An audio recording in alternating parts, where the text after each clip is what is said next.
力高先生喺2009年7月30日下午3時30分離世，享年99歲。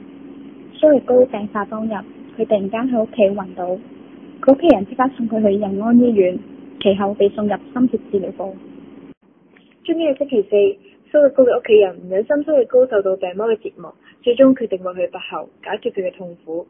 佢哋話佢離世嘅時候面容安詳，佢哋都一直陪伴喺佢身邊，直到最後一刻。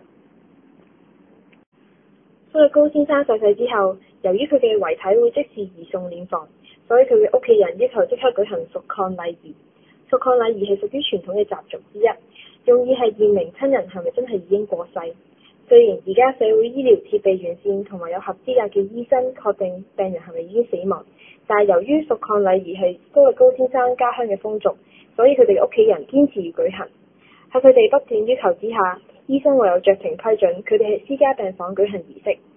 根據肅抗禮儀嘅習慣，長子蘇管會用一個絲綿擺喺蘇力高先生嘅口鼻上面，以驗明佢爸爸係咪已經斷氣。雖然知道人死不能復生，但係儀式嘅舉行只不過係令到後人心理上得到死者意義嘅肯定。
喺星期六，蘇力高嘅家人召開記者會，向廣大嘅市民交代蘇力高嘅死因同埋身後事。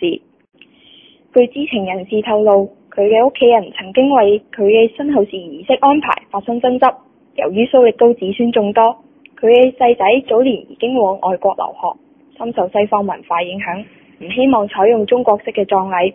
但係蘇力高生前着重中國文化，加上喺中國文化之中，喺雙親死後有長兄為父、長嫂為母嘅傳統，所以最後佢都決定蘇力高嘅葬禮係以中國傳統儀式嚟進行。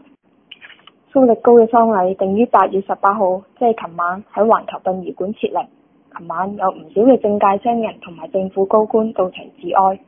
雖然佢屋企人都希望維持力高一貫嘅慈善作風，已經通知各位好朋友唔需要花費金錢自送花牌，改為捐錢去到各大慈善機構，但係力高唔少嘅好朋友依然送上花牌，以聊表心意。花牌嘅數量一度多達數百個，並且需要由殯儀館職員而送到去殯儀館門外擺放。蘇力高屋企人抵達咗墓園之後，佢大兒子蘇管捧住佢嘅照片，而其他嘅屋企人亦都神情黯然咁跟住蘇管走向墓園。期間突然落咗一場小雨，令到蘇力高屋企人十分之狼狽，但都無奈下葬儀式嘅進行。1個小時之後，下葬儀式完畢，而蘇力高屋企人亦都隨即登上旅遊巴離開。嚟自蘇力高先生生前係個大慈善家，為人樂善好施，所以佢屋企人希望佢逝世之後可以達清靜嘅地方安息，而佢哋亦都揾咗風水師嘅協助，幫佢揀咗一笪寧靜清幽、有住絕佳風水嘅地方嚟安放佢嘅遺體，而且嗰度私人土地，保安嚴密，行人絕對唔輕易進入，亦都相信蘇力高先生可以喺呢個地方可以安息。